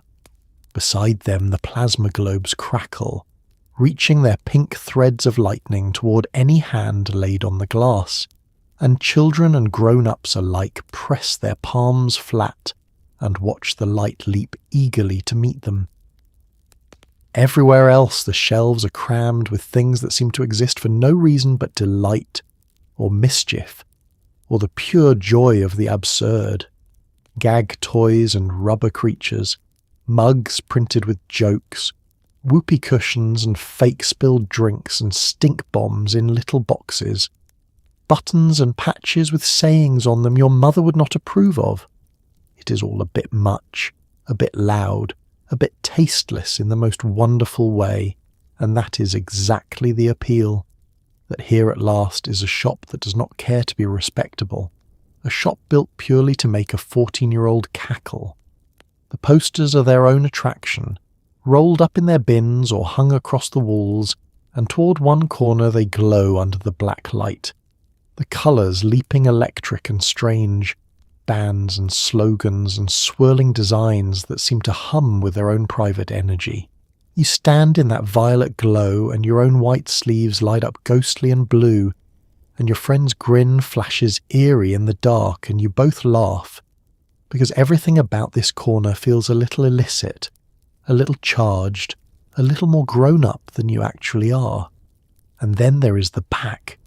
Every one of these shops had it. That doorway toward the rear, the merchandise beyond it turning suddenly more adult, and every teenager knew exactly where it was and exactly what it meant. You do not go in, most likely. Or if you do, you go with a nervous swagger, daring and blushing at once. But even to glance that way, even to drift a step or two toward it and then veer off, gives a small forbidden thrill, a feeling of standing right at the edge of the grown-up world and peering over. It is nothing, really. But at that age, it is everything. That was the whole magic of the place, this teetering right at the border of what you were allowed. The rest of the mall was safe, wholesome, approved of, the domain of parents and families and polite commerce.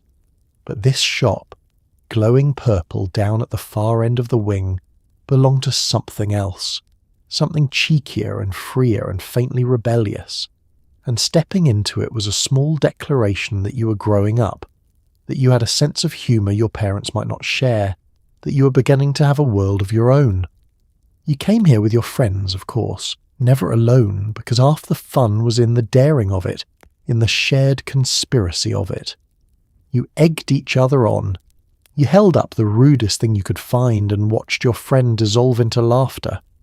You lingered too long over the posters and priced things you could not afford, and generally revelled in the delicious sense of being somewhere just a little bit forbidden, all of you, together, at exactly the age when forbidden things shone brightest. Your parents raised an eyebrow at the shop, and you loved it all the more for that. It was the place they did not quite understand, the place that belonged to you and not to them, and in a childhood spent mostly under their careful eye that counted for a great deal. You would emerge from it grinning, having bought some cheap ridiculous thing, a poster or a gag or a button you would wear until it fell apart, carrying it out like a trophy from a small adventure. It is a particular kind of shop, and a particular kind of thrill that the years have mostly swept away. This glowing purple corner where a teenager could feel, for 20 minutes, deliciously and safely a little bit bad. But here, tonight, with your friends beside you and the lava lamps glowing and the whole cheeky world of it spread out before you, it holds all its old mischievous magic still. And you linger, and you laugh, and you dare each other on, in no hurry at all to grow up any further than this. Let's follow the teenagers now, to the stores that belong to them completely. The music thumps louder here. The lighting drops lower, and the racks are packed with everything the season demanded. Acid-washed denim and neon tops, leather and lace and shoulder pads squared like armour. Groups of kids drift between the mirrors, holding things up against themselves, laughing, judging, deciding who they might become this weekend. Half of them will buy nothing at all. That was never quite the point. The point was the trying on, the being seen, the long, slow ritual of standing among your friends in a place that felt, for a few precious hours, entirely like it belonged to you. You know these stores the moment you near them, because they announce themselves, loud and bright and unmistakable. The music comes first, thumping out through the open front faster and louder than anywhere else in the mall. The songs of the moment played at a volume that says plainly, this place is not for your parents. And then the light, dropped low and moody, nothing like the even brightness of the department store, so that stepping inside feels like stepping into somewhere after dark, somewhere with its own rules, somewhere charged and a little electric. Inside, the clothes are the season-made solid, everything the magazines and the videos had decreed, all of it packed onto the racks in a dense, bright jumble. Acid-washed denim, stiff and pale and streaked. Neon tops in colours that seem to glow of their own accord. Leather jackets heavy on the hangers, and lace. And everywhere those enormous squared shoulders, the pads sewn in like armour, making every jacket and every blouse stand up sharp and bold and confident, the way everyone that year longed to feel. It is fashion at its loudest and most certain, and the racks groan with it. The teenagers move through it in their little packs, 3 and 4 and 5 together, because you never came to these stores alone. That was unthinkable. You came with your friends, and half the pleasure was simply in the coming, in the drifting from rack to rack in a loose knot, pulling things out, holding them up, turning to the mirror and then to each other. Someone holds a neon top against herself and strikes a pose, and the others weigh in at once, and there is laughter, and there is real serious judgment underneath the laughter, because these were the stakes. This was who you might be, and it mattered. There is a whole language spoken here, quick and coded, that the grown world could barely follow. What was cool and what was not. What everyone was wearing and what no one would be caught dead in. Who could carry a thing off and who could not. The teenagers debated it endlessly, passionately, there among the racks and the mirrors, and the decisions they reached felt enormous, felt like the very shape of their futures, though they were only in the end about clothes. That was the intensity of that age, the way everything mattered, the way a top could feel like destiny. And the mirrors. Oh, the mirrors.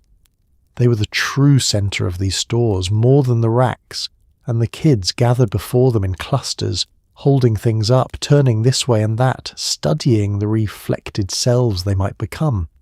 To hold a jacket against your shoulders and see for a moment a bolder and more certain version of yourself looking back, someone who belonged, someone who knew. That was the real merchandise, the thing they were all reaching for. Not the clothes exactly, the self the clothes promised. Half of them bought nothing, and everyone understood that this was fine, that this was even the point.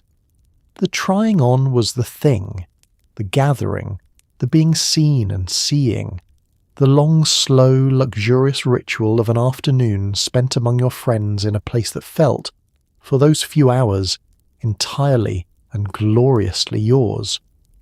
The store did not seem to mind, or minded quietly.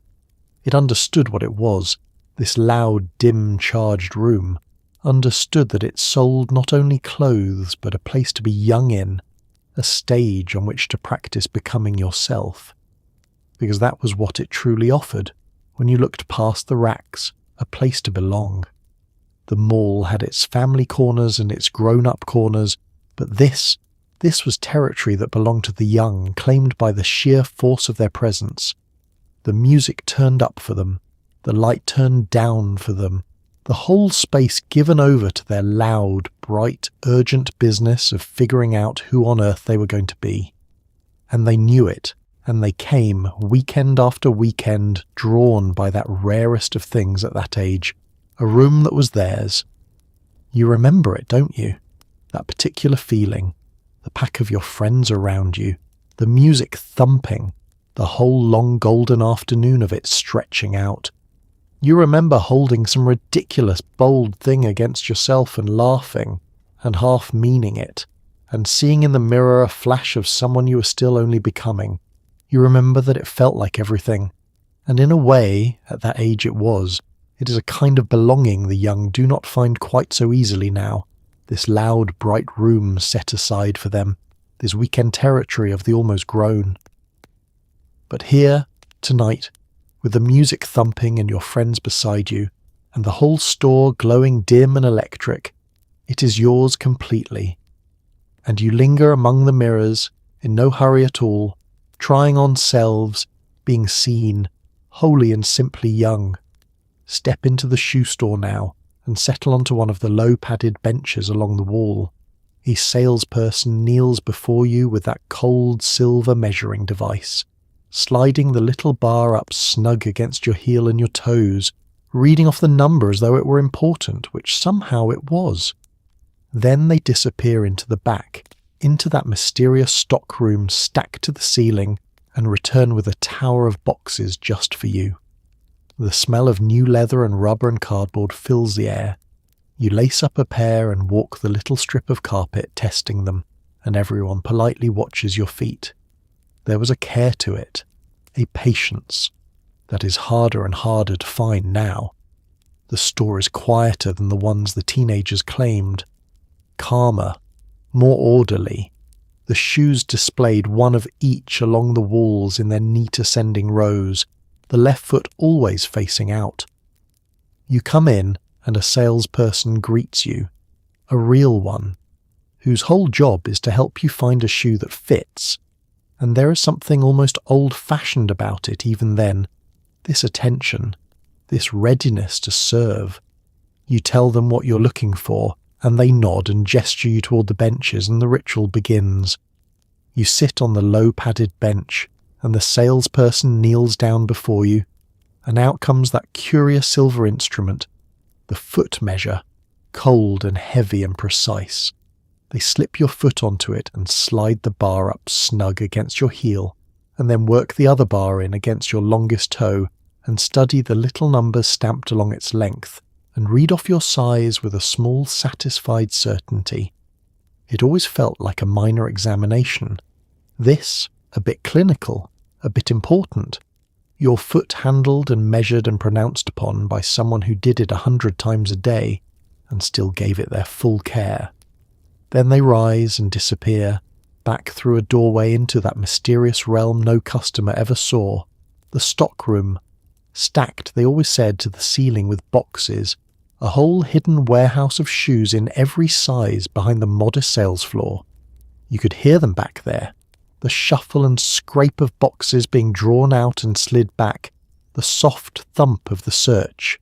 And you waited and wondered what they would bring, and there was a small suspense in it, a small anticipation, sitting there on the bench with one shoe off, waiting to be fitted. They come back with a tower of boxes balanced in their arms, more than you ask for because they have thought of options you would not have, and they set the stack down beside the bench and begin to open them one by one. Off comes each lid, and there inside, nested in its crisp white tissue, waits a brand new shoe, and out rolls that smell, that particular unmistakable smell of new leather and fresh rubber and cardboard, clean and sharp and full of promise, the smell of a thing that no one has ever worn. They ease the first shoe onto your foot themselves, working it over your heel, and lace it up snug, and you feel the newness of it, the stiffness, the way it holds your foot in its firm, unbroken shape. Then they nod you up, and you rise, and there along the floor runs the little strip of carpet laid down for exactly this, and you walk it, up and down, testing, feeling for the pinch or the give, while the salesperson watches your feet with a professional attention and asks how it feels, and means it. And here is the odd tender thing, the thing you had half forgotten. Everyone watched your feet. The salesperson, of course, but the other customers too, glancing up from their own benches, and any companion you had brought along, all of them turning that same gentle attention to your feet as you walked the little strip. It was not rude. It was simply how it was done, a small shared ceremony, everyone briefly invested in the serious question of whether these shoes would do. You walked, and they watched, and you felt for a moment strangely, pleasantly the centre of things. There was patience in all of it, a patience the world has mostly given up. The measuring, the kneeling, the trips to the back, the tower of boxes, the walking of the strip, the trying of another pair when the first would not do, and another after that, the whole unhurried process of finding, with real human help, a shoe that truly fit. No one rushed you. The salesperson seemed to have all the time in the world, and perhaps they did, and the finding of the right shoe was treated as a thing worth doing properly, worth doing with care. You settle at last on a pair, or you do not, and either way the salesperson gathers up the tower of rejected boxes without a trace of impatience and carries them back into the mysterious stockroom, and the whole quiet ceremony draws to its close. If you buy, They lace the new shoes into their box with a tissue tucked just so, and hand you the bag and thank you. And you carry away not just the shoes, but the small good feeling of having been properly attended to. It is a kind of care that has grown rare, this kneeling and measuring and fetching, this treating of a small ordinary purchase as something worth a person's full patient attention. We fit our own shoes now, mostly alone, in a hurry, from a wall of boxes we pull down ourselves. But here, on this low-padded bench, with the salesperson kneeling and the silver measure cold against your heel and the new leather sharp in the air, you are cared for the old way, unhurried and complete. And it is, you find, a lovelier thing than you ever quite realized at the time. Let's step into the electronics store now, that small crowded shop that promised the future in 100 blinking pieces. The walls are lined with gadgets and gizmos, cords and batteries and switches, calculators and clock radios, and the first home computers glowing quietly on their display stands. A remote-controlled car whirs in circles on the floor. A demonstration keyboard waits for anyone to press its keys. The clerk behind the counter knows the name of every wire in the place and is only too glad to tell you.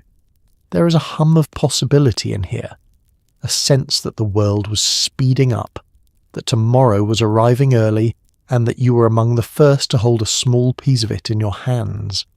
It is a small store and a crowded one, dense with more than seems possible for its size, and that density is part of its particular magic.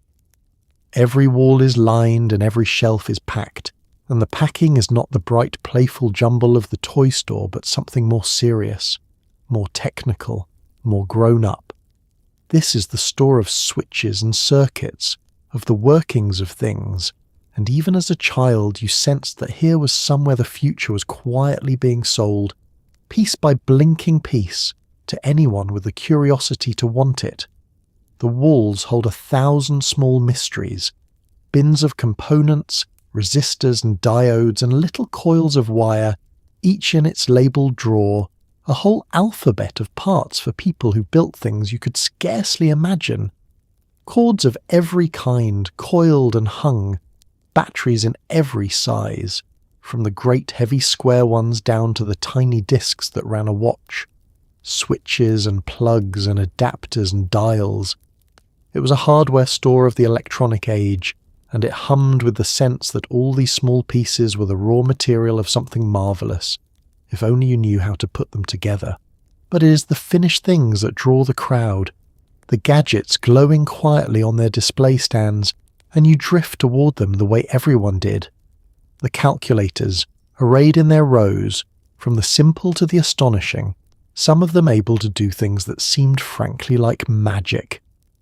The clock radios with their glowing red numbers and their promise of waking gently to music. The tape recorders, the walkie-talkies, the scanners, each one a small marvel, each one a little further into tomorrow than the thing beside it. And then, on their own stands, glowing with a light that seemed to come from the future itself, the first home computers. You come to them and stop the way people stopped, half in wonder and half in a kind of nervous uncertainty, not quite sure what they were for, not quite sure what you would do with one, and yet certain, absolutely certain, that they mattered, that they were the shape of things to come. The screens glowed their strange green glow, the keyboards waited, and a small crowd always gathered there, murmuring, pointing, dreaming, standing right at the edge of a new world and peering in. The store invited you to touch. That was the wonder of it.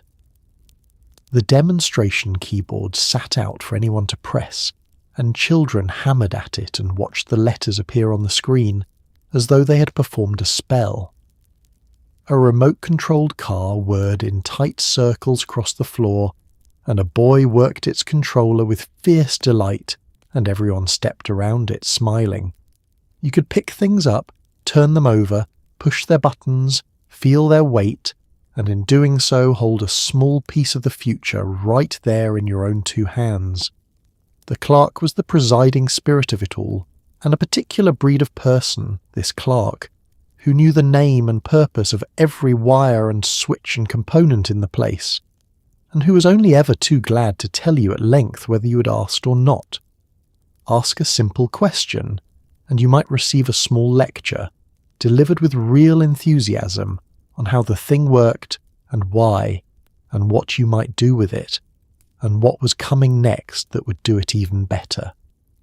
There was a generosity in it, an eagerness to share, the delight of an enthusiast who had found, at last, someone to explain things to. And underneath everything ran that hum of possibility, that electric sense that the world was speeding up, that tomorrow was arriving early and arriving here, on these very shelves. You could feel it, standing among the glowing screens and the blinking lights, the feeling that you were living right at the leading edge of something enormous, that the whole world was about to change, and that you were among the first to hold a piece of the change in your hands. It was thrilling, and a little dizzying, and it made even a small crowded store feel like a window onto the century to come. Half the things on these shelves would seem quaint within a decade, of course, and laughable within two, superseded and forgotten, the marvels of one year, the junk drawer clutter of the next. That was the nature of the future, that it kept arriving, kept making its own newest wonders obsolete. But you didn't know that then, or you did not care, standing among the blinking gadgets with your whole life ahead of you, and the century speeding up around you. It is a particular kind of wonder, the wonder of standing at the very front edge of the new, and it is harder to feel now when the new arrives so constantly it scarcely registers. But here, in this small crowded store full of glowing promises, with the clerk explaining and the car whirring and the computers humming their green-lit dream of tomorrow, you feel it fresh and whole, that thrilling certainty that the future was coming, and coming soon, and that you would be there to meet it. Come now to the portrait studio, tucked inside the department store, where families arrived in their good clothes to be made permanent. A roll of painted backdrop hangs behind the stool, a soft cloudy blue or a stand of autumn trees, and the photographer fusses with the big lights until everything glows just so. A mother licks her thumb and smooths her child's stubborn cowlick one last time. Everyone is told to look at the little toy above the camera and smile, and for one held breath they do, all together, all their small worries set aside. The flash pops. It is over in an instant, but somewhere in an album, in a frame on a wall, that instant is still waiting exactly as it was. It is a small studio, tucked away in a corner of the department store, easy to miss if you were not looking for it, and yet on certain days it was the whole reason a family had come. They arrived in their good clothes, the children scrubbed and combed and stiff with instruction, the parents a little nervous, everyone carrying that particular self-conscious dignity people wore when they knew they were about to be photographed. This was an occasion. This was a thing you did on purpose, and dressed for and remembered. The backdrop hung on its great roll behind the posing stool, and you could choose it sometimes from among a few, and each one promised its own small fiction. A soft, cloudy blue, dreamy and neutral, that made the family seem to float in a gentle nowhere. A stand of autumn trees, warm and golden, that placed you in a season that was not quite real. A wash of grey that pretended to be a proper studio. You picked one, and the photographer rolled it down, and just like that the corner of the department store became a little stage, a place set apart for the making of a memory. The photographer was the ringmaster of it, and a patient one, for the work required patience above all. There were the lights to fuss with, the big soft lights on their stands, angled and adjusted and angled again until everything glowed just so, until the shadows fell right and the faces caught the warmth. And there was the harder work of arranging the family itself, the posing, the tallest here and the smallest there, chins up, shoulders back, the baby settled on a lap and liable to squirm off at any moment. It took time, it took coaxing, it took a kind of gentle authority to hold a whole restless family still and looking their best all at once. You know the small rituals of it. Everyone does. The mother licking her thumb and reaching over to smooth down her child's stubborn cowlick one last time, though it would spring back up the moment she turned away.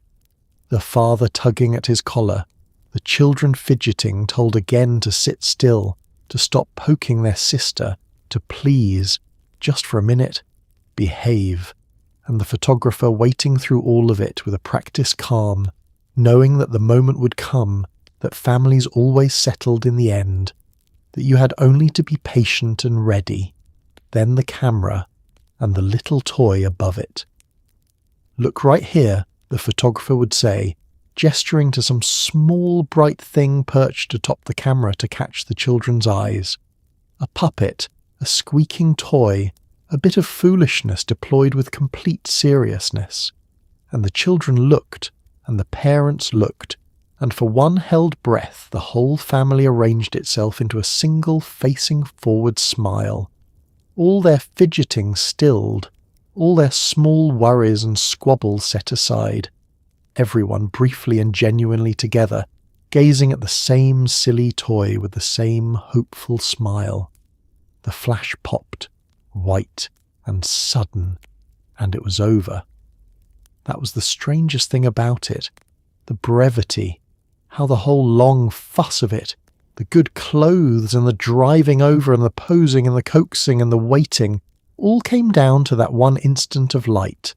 Sometimes the photographer took another and another to be safe, but the moment itself was always just that, a fraction of a second, a single pop of the flash, and then the spell broke and the children squirmed free and the family was just a family again. But the instant was caught. That was the point, the whole quiet miracle of it. Somewhere in the weeks to come the prince would arrive, and there it would be, that held breath, that shared smile, that one moment when everyone was together and looking their best and glad, or seeming glad all at once. And it would go into an album, or into a frame on the wall, or into a wallet to be shown to strangers, and it would stay there, exactly as it was, long after the day itself had blurred and faded from memory. That is what these portraits truly were, when you think of it. Not vanity, not simple record-keeping, but a way of stopping time, of reaching into the flowing days and lifting one instant out and fixing it forever. The children in the portrait would grow, would change past recognition, would grow up and move away and grow old. The good clothes would be outgrown by spring. The whole family in time would scatter and change and diminish, as all families do. But there, in the frame, they would stay young and gathered and smiling always, held safe in that one pop of light against the painted autumn trees. It is a tender thing, and a slightly sorrowful one, to understand what those portraits were really for, this holding still of a family against the years that would carry it away. We take 1,000 pictures now, casually, endlessly, and keep them in glowing rectangles and scarcely look at them again. But this was different. This was chosen and dressed for and paid for and waited on, and it produced one careful image meant to last a lifetime. And it did. Somewhere still, in an album, in a frame. That instant is waiting, exactly as it was, the whole family gathered and gazing forward, held forever in the warm and painted light. Let's slip into the photo booth now, that little curtained box against the wall, and pull the curtain closed behind you. You feed your coins into the slot, crowd onto the tiny stool with a friend if you have one, and wait for the light to warn you.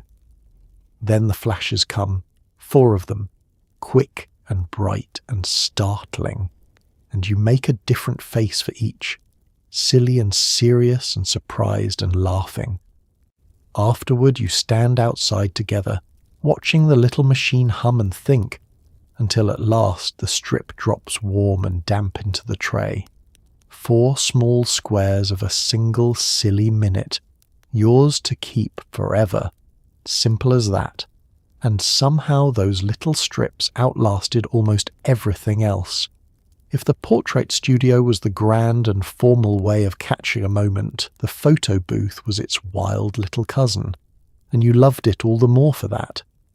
It stood against the wall somewhere off the main walkway, a plain, boxy thing with a curtain across its front, unremarkable to look at and yet holding, everyone knew, a small enclosed world of its own. You came to it not in your good clothes, but exactly as you were, and you did not pose so much as pile in, and the whole thing cost you only a few coins and a single silly minute.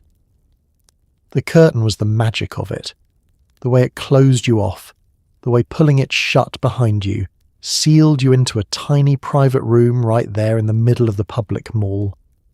Suddenly the noise dropped away, and it was just you, and the little stool, and the glass eye of the camera looking back, and whatever friend had crammed in beside you.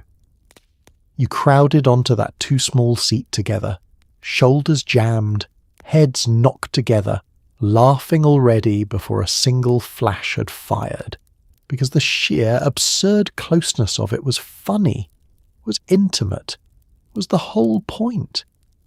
You fed your coins into the slot, and the machine swallowed them with a clunk, and then came the waiting, the delicious tense waiting, everyone watching the little light, everyone braced, and then it warned you, and then the first flash fired, sudden and bright and startling even though you knew it was coming, and you made your face, whatever face you had planned, and it was caught.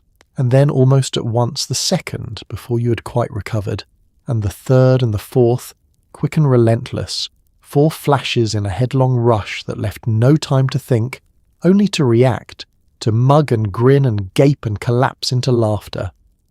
That was the joy of it.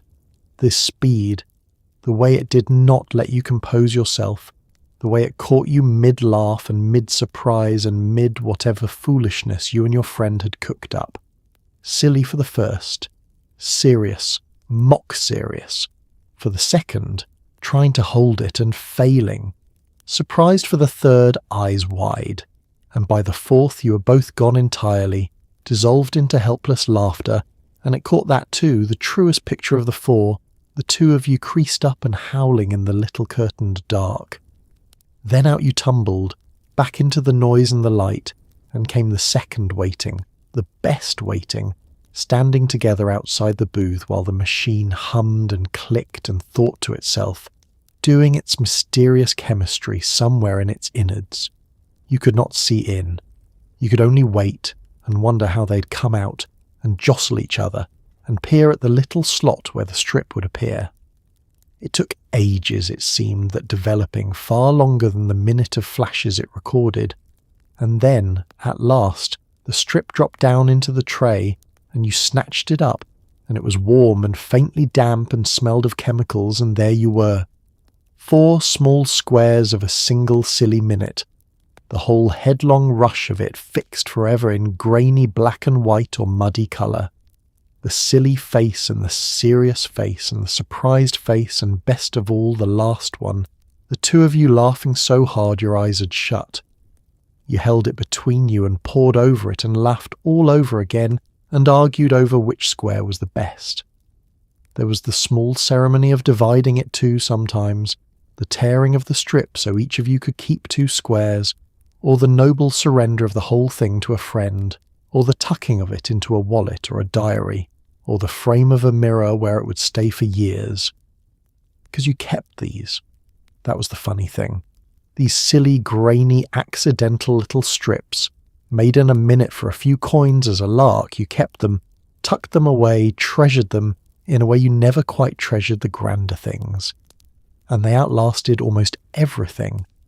The formal portraits were lovely, But the photo booth strips were alive in a way the portraits never were, because they caught you real, caught you laughing, caught the true unguarded face you made when no photographer was arranging you and no good clothes were stiffening your spine. Years later you would come across one, faded, curled at the edges, tucked in the back of a drawer, and there would be your own young face creased up in laughter beside a friend you had not seen in decades, and the whole silly minute would come rushing back whole. It is a small vanished pleasure, the photo booth, and a strangely precious one. This little curtained box that caught you at your most foolish and most true. We take our own endless pictures now, in an instant, and delete the ones we do not like, and keep the ones where we look our best. But the photo booth gave you no such choice. It caught what it caught, all 4 flashes, and handed it to you warm and whole, the silly and the laughing along with the rest. And that, it turned out, was exactly what was worth keeping. Let's head all the way down to the far end now, where the movie theatre waits like a promise at the close of the day. The marquee glows above the doors, listing its handful of films in black plastic letters. The lobby smells of butter and warm carpet, and the popcorn tumbles bright and golden behind the glass of the machine. You wait in the roped line, studying the posters, deciding, and when you finally hand over your ticket, the usher tears it and points you toward the dark. Inside, the seats slope down toward the great blank screen, the murmur of the crowd settling as the lights begin to dim. And then the whole world narrows to that single bright rectangle, and the story begins. It sits at the very end of the wing, the theatre, the last stop, and there is something fitting in that. The way it waits there like a reward for a whole day's wandering, like the promise the whole afternoon had been building toward. You come down the long corridor, and there it is, its marquee glowing above the doors, its handful of titles spelled out in those black plastic letters, slotted one by one into the lit white board, changing week by week, always a small event when they changed. The lobby has its own particular atmosphere, its own smell above all, and it reaches you the moment you step in. That unmistakable smell of movie popcorn, hot and buttery and salty, mingled with a warm, dusty smell of the carpet and the faint sweetness of spilled soda. It is a smell that means only one thing.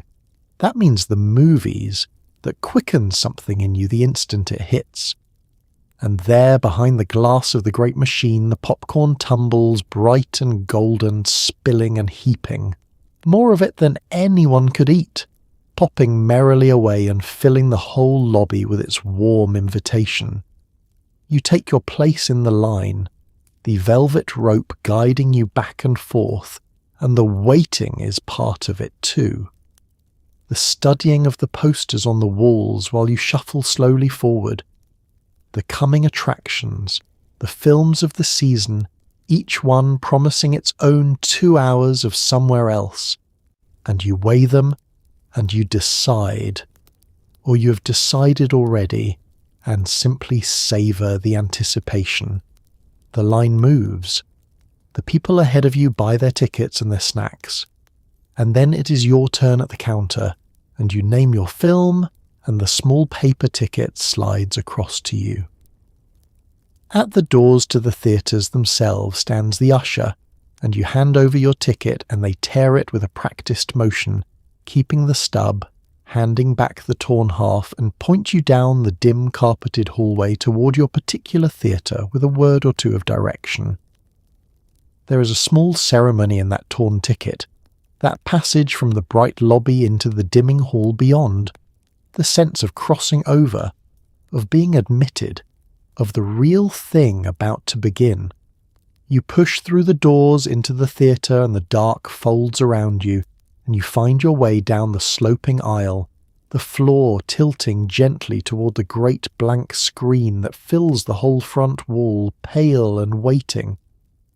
You choose your seats, the good ones, not too close, dead centre if you can manage it, and you settle in, and the seat receives you, and you balance your popcorn on your knee and arrange your drink in its holder and let out a small breath of pure anticipation. Around you, the theatre fills, and there is a low murmur to it, the sound of a crowd settling in, voices pitched soft, the rustle of coats and the crinkle of snack bags and the occasional laugh. Strangers all, mostly, and yet you are about to share something with every one of them, about to sit together in the dark and be carried off to the same place at the same time, and there is a quiet companionship in that, a gathering that you feel even before the lights go down, and then the lights begin to dim, slowly, gently, the house lights sink toward dark, and the murmur of the crowd sinks with them, hushing, settling, quieting, until by the time the darkness is complete, the whole theatre has fallen silent, everyone facing forward, everyone waiting, 100 strangers holding a single held breath. It is one of the loveliest moments there is, that the dimming and the hush, the shared anticipation of a room full of people, all turn the same way in the dark. Then the screen flares to life, bright in the blackness, and the whole world narrows to that single glowing rectangle. Everything else falls away. The theatre, the mall beyond it, the parking lot, the whole ordinary day, all of it gone, dissolved into the dark until nothing exists at all but the light and the sound, and the story unfolding before you. You lean back. The popcorn is warm. The dark is total. And for the next 2 hours you're somewhere else entirely, somewhere better, carried off with a whole roomful of strangers into a single shared dream. That was the gift the theatre gave. At the end of the long day, at the end of the long wing, this complete and total escape, this vanishing into the dark and the light. It asked only that you sit still and give it your attention, and in return it lifted you clean out of your life for a while and set you down inside another. And when it was over, when the story closed and the lights came slowly back up, you would blink and stir and remember where you were, a little dazed, a little reluctant, carrying the story with you as you filed back out into the bright lobby and the waiting world. It is a kind of shared dreaming that has grown rarer now, this gathering of strangers in the dark to be carried off together into the light. We watch our stories alone more often now, on smaller screens in brighter rooms, pausing and drifting and half attending. But here, at the end of the wing, in the total dark, with the great screen glowing and the crowd hushed all around you and the popcorn warm in your lap, the movies are still what they always were, a promise kept, a door into elsewhere, the perfect close to a whole long golden day at the mall. And so, our afternoon comes gently to its close. We wandered a whole bright world together tonight, from that first warm breath of perfumed air to the long quiet walk back across the dark lot. We rode the escalators up into the falling light. We met by the fountain and tossed a coin. We breathed the cinnamon and the new leather and the popcorn, and we listened to the soft music drifting down from somewhere overhead, the sound of a place built simply to hold us a while. But behind all the glow and the glitter were the people, the salesperson who knelt to measure a child's foot with real care, the photographer who waited, patient and kind, for a whole restless family to settle into one shared smile, the clerk who knew the name of every wire and was only too glad to tell you. They did not think of themselves as living in a remarkable time. They were just clocking in, doing good work, tending to strangers with a patience the world seems to have mislaid. There was a quiet dignity in that, in the small daily kindnesses of ordinary people, and it deserves to be remembered. So carry a little of it forward if you can. Not the place itself, which is mostly gone, but the feeling of it, the unhurriedness, the willingness to sit on a bench and simply watch the world go by, the habit of slowing down long enough to notice where you are and who is near and how the light is falling. And now, As your eyes grow heavy and the room goes soft and golden around you, let it all drift quietly away. You were there. You walked those bright corridors with the whole day ahead of you, and that warm and glowing world will always be waiting. Whenever you close your eyes and go back, rest now, sleep well, and thank you for walking it with me.